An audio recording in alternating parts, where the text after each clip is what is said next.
Okay, so we're going to talk about freedom of expression in schools, and we're going to be talking about high schools, middle schools, and also college levels.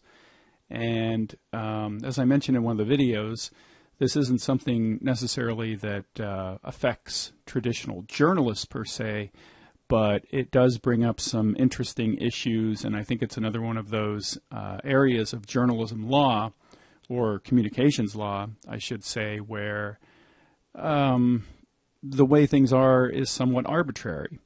And also I think you might be surprised as far as when you find out where freedom of speech stands for students, especially students who are in high schools and middle schools. So the first thing to point out is that we've got different levels and different criteria that we use depending on what type of school we're talking about. Generally speaking, we already know from early on in the book that certain kinds of speech and certain kinds of situations and even certain kinds of people have differing rights of speech. For example, people who aren't yet 18 have, generally speaking, less freedom of speech rights than those who are 18 or over. And we also bring into this the idea of whether we're talking about a middle school, high school, or college. Generally speaking, at the college level, students have more freedom of speech rights than do students who are in high school or in middle schools. Also, public and private schools makes a big difference as well. Because, for example, at Bowling Green State University, as I've mentioned, we're a state institution, and so our teachers and administrators are considered arms of the government. So generally speaking, students who go to public universities have more freedom of speech rights than those who go to private universities. So I often say if you've got some smart aleck friend who's always getting on you because they go to some fancy schmancy private school, you can kind of come back at them and say, well, at least I have more freedom of speech rights than you do, if you want to do that. So generally speaking, as I said, the older, you can think of it as the older you get, the more you work your way along in school. Generally speaking, the more rights you have. And then also the public versus private school aspect. And again, that public versus private applies at both levels. So if you go to a private high school, for example, the administrators, the teachers there can basically restrict your speech in any way they like. Same thing if you go to a private college. But again, if you go to a public high school, you're probably going to have more freedom of speech rights than if you go to a private high school.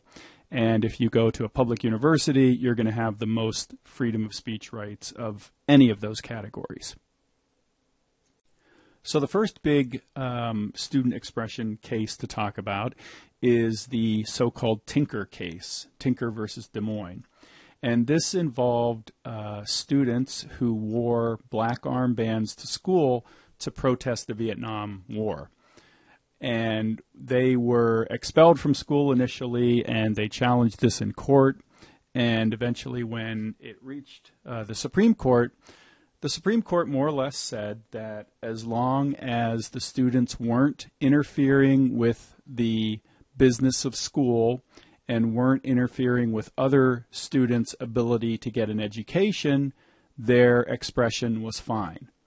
So this is pretty much sort of a high level or a high water mark of student expression in schools. They're basically, as I said, the Supreme Court is basically saying that as long as what you're doing does not disrupt others' education, it's okay. So the students who were kicked out for the black armbands essentially won their case at the Supreme Court. And as I said, the important thing about Tinker is that it really is one of those situations where the court seems to be giving a very, very, very high level of protection for students. And, and again, this was students who were at a high school. It was either a middle school or a high school, but I know it wasn't college. And so the court is essentially saying, as long as what you're doing is not interfering with other people's ability to get an education, it's okay. And what we're going to see later as time goes on, we're going to see the court is actually going to start to narrow that down and actually start to restrict student expression rights a lot more than they're restricted under Tinker. And as an example of this restricting student speech rights, we have this case of Bethel School District versus Frazier from 1986. And this involved they were having student government elections at the school, and they had a school assembly to basically meet the candidates, and what they did was they allowed sort of each person to nominate and endorse, or I should say they allowed each candidate to be sort of nominated and endorsed by one of their classmates. So the one kid gets up there and he's talking about the guy that he's nominating for student body president or whatever the actual office was, and he says, quote, "He's firm. He's firm in his pants. He's firm in his shirt. His character is firm. He takes his point and pounds it in, pushing and pushing until finally he succeeds."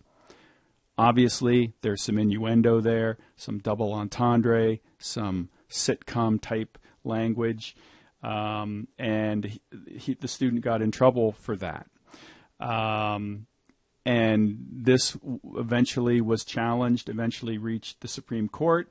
And this time, the Supreme Court essentially, first of all, decided against the students and essentially said that the school had a lot more authority over things like assemblies and speech that occurs as part of school functions because they have the right to kind of control how those things work. The court also mentioned this idea that schools have the discretionary power to instill morals and encourage civility. So already you're kind of seeing that this is a much different animal than Tinker. You know, in Tinker they didn't really talk about morality or anything like that. In Tinker they basically said, hey, as long as it's not interfering with somebody else's right to get an education, it's okay. Whereas here, they're kind of, restricting things a lot more and basically saying, hey, the school has the right to control the conduct of things like assemblies and speech that happens within schools in a way that they see fit. And, and also mention this idea of instilling morals and encouraging civility. So Bethel versus Frazier, basically restricts student speech potentially a lot more than Tinker versus Des Moines. Then 2 years later, we get to the Hazelwood case, which is arguably the most important student expression case. This involved a school newspaper and a group of enterprising young reporters had decided to do a series about teen pregnancy and about divorce. And they were essentially doing this series of stories about, first of all, how it affects students when their parents get divorced, and secondly, this concept of teen pregnancy and how that can sometimes be like one of the consequences of growing up in a family that has been broken up by divorce. And they actually interviewed a couple of students anonymously who actually were pregnant. They didn't mention their names, but they did interview them as part of this story that they were doing. And the school principal essentially censored that article and said that they could not use this story. And the principal's argument was that, it wasn't appropriate for school. The principal said that even though they had kept the names anonymous, some people might be able to figure out who they were talking about. And so the principal just didn't want that printed in the school newspaper. Eventually, it reached the Supreme Court, and the Supreme Court found once again in favor of the school. And once again, they mentioned this concept that they first brought up in Bethel, which is this idea that the school and school officials have the power and the right to basically control speech in the school as they see fit. So in other words, they have the right to basically control how things are going to be done at the school and how things are going to work. So it isn't even a matter of like Tinker, where it was just if you're not disrupting anybody, you're okay. They're basically saying, well, it isn't even that. It's basically the school has the power to do this. Now, they did make a distinction in this particular case where they basically made a distinction between a newspaper that is published as part of a class and a newspaper that's published as an extracurricular activity. And essentially what they said was that if the newspaper is published as part of a class, the school has complete and total control over it. However, if it's an extracurricular activity, then the school has less control over it. Now, they didn't actually say like how much control they have over it if it's an extracurricular activity, but they essentially just said, there's sort of less control if it's an extracurricular activity. But again, they didn't really prescribe that in any kind of way or essentially say like what the tests were or anything like that. The main thing that we know is essentially if the paper is published as part of a class, the school can do whatever they want. If it's an extracurricular activity, they maybe can't do whatever they want, but we still know from the Bethel case that, if the school doesn't like something, they probably can basically censor it. Since, and one more thing, in this case, the metaphor that the court used here was, and again, this was a public school, they said that in this particular case, the educator, in this particular case, the principal, is not seen as an arm of the government practicing prior restraint. Instead, they're seen as being like the owner of the printing press. So, in other words, what they're saying here is that if you own the printing press, you get to decide what is printed on it. And so essentially in the Hazelwood case, they're saying that the school owns the printing press. They can decide what gets done with it. Since the Hazelwood case, censorship of student press has gone up. There have been all kinds of examples of censorship of students, both in the realm of newspapers and in other areas since the Hazelwood. For example, there was a school in Texas that wouldn't allow the paper to write a story about how the school's valedictorian was pregnant. All kinds of stories about birth control and how to use condoms and other kind of things. Those kind of stories get censored all the time. Schools have banned stories about fights and other kinds of things that have happened on school property.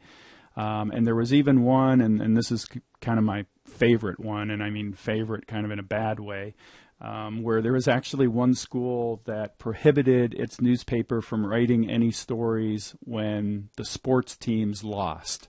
So if the school sports team won, they could do a story, but if the team lost, they couldn't do a story. And once again, that sounds ridiculous. It is kind of ridiculous, but under Bethel and under Hazelwood, the school has the right to do that. Okay, and then our next case, and a relatively recent one, and actually the most recent important student expression case, is the Morse versus Frederick case from 2007, also known as the Bong Hits for Jesus case, for reasons that you can see by the picture there and that you're about to hear about. This involved a school in Alaska that was sanctioning a rally for when the Olympic torch was passing through.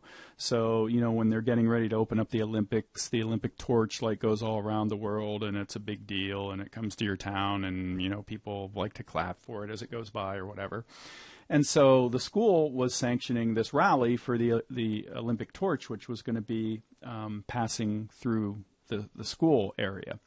And they actually let students out of class early to attend this rally. So the torch was basically coming through the town, and they basically let all the students out early so that they could kind of walk down the street and basically greet the torch as it came through.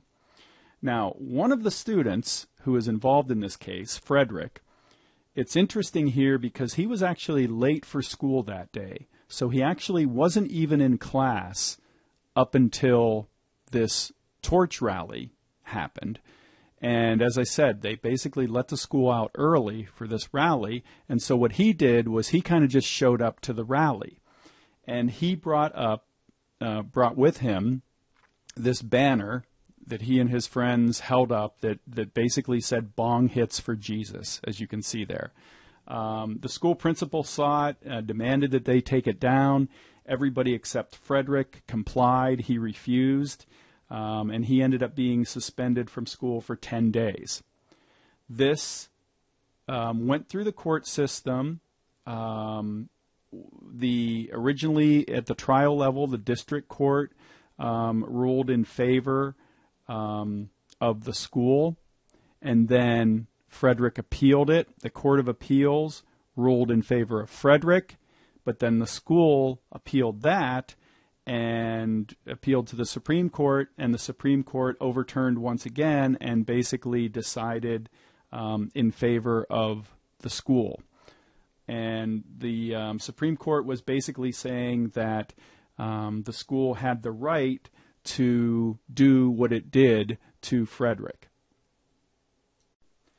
And the reasoning that they gave for this was the majority in this case basically said that the school has a right and a responsibility to educate students about the dangers of illegal drugs and to discourage their use.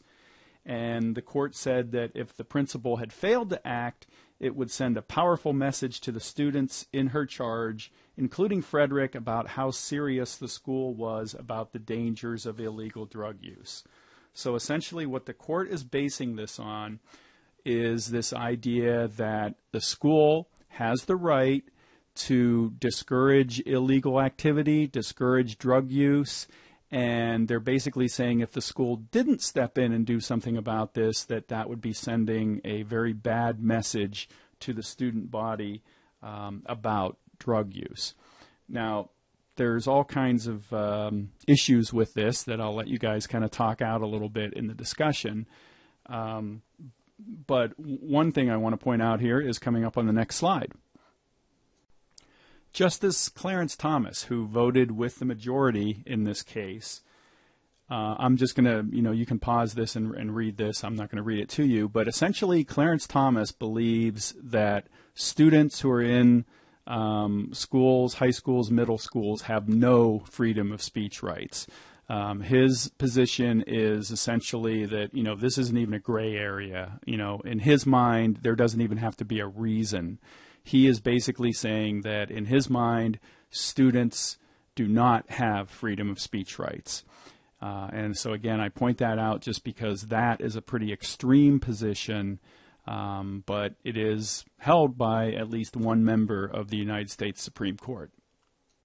I also show you here a little clip from John Paul Stevens, who is no longer on the court. He was actually seen as probably the most liberal member of the Supreme Court until he retired a few years ago. And I won't read all of his quote here, but I think the last line of this quote is pretty good. The notion that the message on this banner would actually persuade either the average student or even the dumbest one to change his or her behavior is most implausible. And, I do think that there's something to be said about this message. Basically holding up a sign that says "Bong hits for Jesus." Okay, I can see where you could say that's advocating drug use, but it seems more just like it's kind of like a non sequitur. I mean, it really, I'm not sure that it means anything. And I'm not sure that even Morse or Frederick has actually said, what he meant it to mean. I think it was maybe just something that they found funny. But again, the way that the Supreme Court read this was that, this was advocating drug use and that the school had the right to basically prohibit that. So obviously, Morse versus Frederick is very, very, very restrictive. However, I do want to mention one other case that the Supreme Court didn't hear that may be significant, and this involved a student who wore this T-shirt to class that basically was saying George W. Bush, chicken hawk in chief, and it had like lines of cocaine over there and a martini glass, basically making the argument that George Bush actually didn't really even serve in the military, and yet here he was like sending all these people to war in the Iraq War. This student was thrown out of school was suspended for wearing that T-shirt, and when the student appealed, basically took it to court, the Second Circuit Court of Appeals said that the school could not censor this obviously political message. And so the Second Circuit Court of Appeals said, no, the school can't censor this because it is a political message, and so this student's rights are protected. So what's significant here from a Supreme Court perspective is the school did appeal this to the Supreme Court, and the Supreme Court did not choose to hear the case. So a lot of people think that if the court actually really wanted to restrict student expression even more, they would have heard this case and likely reversed the Court of Appeals. However, the fact that they didn't perhaps says, again, perhaps that maybe even the court said, well, maybe we went a little too far in Morse versus Frederick. We don't know that. So to just revisit Morse versus Frederick a little bit more here, again, the significant things here are, A, this didn't occur on school property. So the assembly and the holding up of the banner and everything else, that didn't happen on school property. It didn't happen as part of a function happening at the school. And Frederick wasn't even in school that day. As I said, he sort of just showed up at this assembly. And so you couldn't even make the argument that, he was in school, but they let him out and he's going down there as part of the school. He really wasn't even doing that. And so again, these are all kind of issues that sort of make this case sort of interesting in the level of power it gives the school to restrict this kind of speech. Okay, and then finally, briefly, just some other issues that come into play when we're talking about student expression. The first is this idea of a public forum. And what this means is that if you, as a teacher or as a school newspaper advisor, can get your Board of Education or your Board of Trustees to declare that the newspaper is a public forum, then that gives students a lot more power to print what they want.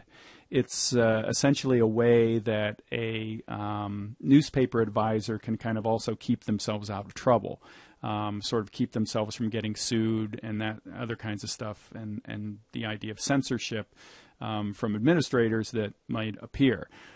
Because essentially if you get the school board or as the university level, the Board of Trustees to essentially say that this newspaper is a public forum, what you're saying is that this is a place where we allow various people to have their voices be heard, and generally speaking, we don't censor things. Again, a lot of school boards are going to be reluctant to do that. I know at my school, the newspaper advisor didn't get along with the principal, didn't get along with the superintendent, and so was always sort of having dust-ups, and that kind of thing tends to happen. Also, talking about access to crime reports, this is kind of like a only semi-related issue, but what happens is that a lot of, especially universities, they'll often refuse to release crime reports because they say that it's a violation of student privacy.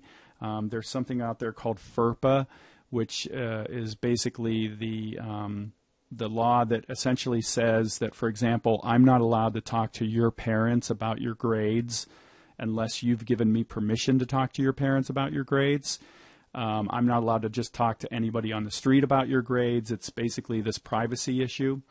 And essentially, this is one of the things that has happened, as I said, especially at universities, is sometimes universities have tried to not release crime reports because they say it's a FERPA issue.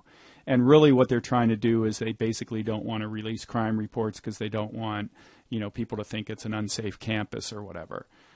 So that is kind of an issue that can come into play under student expression.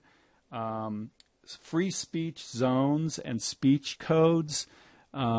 Free speech zones are essentially when they set up a particular area and say this is where you have free speech. Bowling Green State University actually has a free speech zone that's out there kind of in front of the Union and by Hayes Hall. But if you read about Bowling Green State University's free speech zone, the preface to it says that free speech is allowed everywhere, but this is where we'd like you to have your freedom of speech. And so that is why, for example, the Brother Jed or whoever kind of the other protesters you sometimes see are usually going to be there. They don't necessarily have to be there, but they're encouraged to be there by the university. And then also speech codes. Sometimes public universities have tried to put in speech codes that said you're not allowed to use certain words that might, cause people to be offended.